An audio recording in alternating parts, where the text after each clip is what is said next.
Pour le tutoriel numéro 4, je vais faire un peu comme le tutoriel numéro 3. Je vais aller rapidement sur les premières étapes qui se répètent d'un programme à un autre.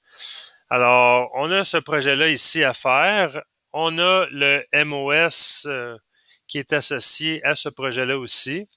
Alors, on doit mettre à jour la liste des outils. On va rajouter l'outil numéro 4 qui est aussi un outil de grooving, sauf que physiquement, c'est un outil à ranurer plus solide que l'outil à tronçonner. Alors, on va utiliser l'outil numéro 4 pour faire des rainures, comme la rainure qui est au centre, mais on va utiliser l'outil numéro 5 pour couper la pièce à la fin.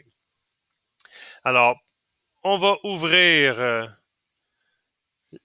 la tool list pour mettre à jour l'outil qu'on doit ajouter. Alors, tooldata.tol.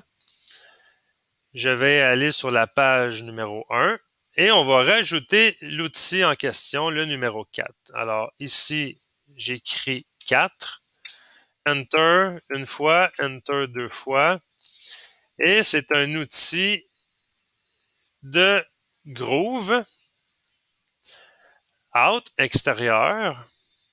On va tourner dans la même direction. Là, en passant, j'ai toujours mon fichier ici qui se trouve à être les informations de l'outillage que je vais devoir utiliser. Alors, le sens de rotation, c'est right. Le rayon de la plaquette, ça se trouve à être 8 millièmes, la section nose radius. Alors, un peu comme l'outil à tronçonner qui est au numéro 5. Le grooving depth, la profondeur de coupe, pour l'outil à rainurer, vu qu'il est plus solide, on peut aller moins creux avec. Disons que l'outil est plus bâti que l'outil à tronçonner. Alors, le fournisseur nous dit que c'est 390 millièmes de profondeur. Le fameux CD ici, là, la profondeur de coupe maximale, c'est 390 millièmes. Le cut width ou le cut angle, c'est la largeur de la plaquette. C'est 118 degrés.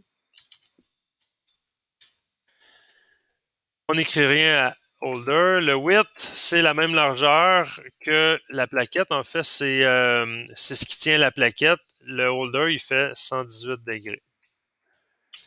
Et c'est tout. On va enregistrer la liste d'outils. Et maintenant, on va créer un nouveau projet. On sélectionne T+.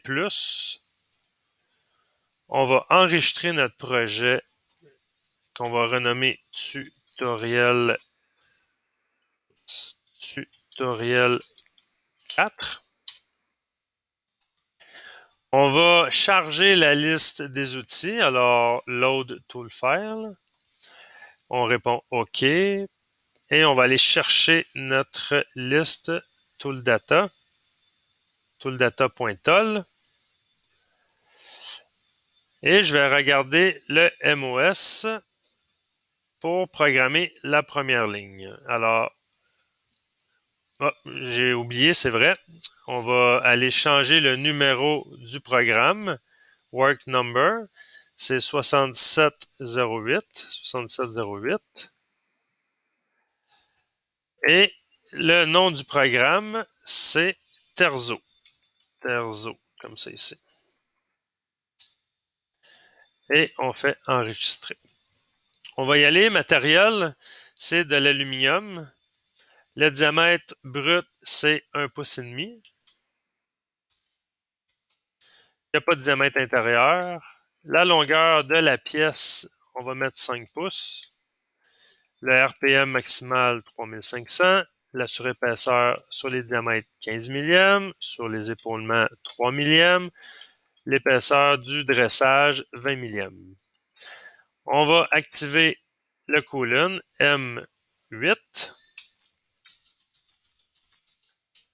Et on va faire le dressage de la pièce. Edge, face, côté droit. Vitesse de coupe, 400 pour le dégrossage, 800 pour la finition. L'avance du dégrossage, c'est 10 millièmes par tour. Le roughing depth, c'est 10 millièmes d'épaisseur de coupe sur la face. L'outil numéro 1 pour le dégrossage de la face et également l'outil numéro 1 pour la finition de la face.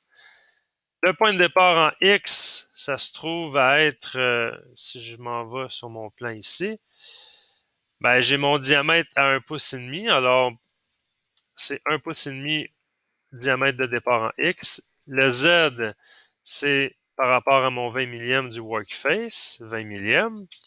Point final en X, je veux surfacer jusqu'au centre, 0. Et jusqu'à mon origine pièce qui est 0 également, avec un avance de 5 millièmes pour la finition. Et là, on est prêt à programmer les diamètres extérieurs.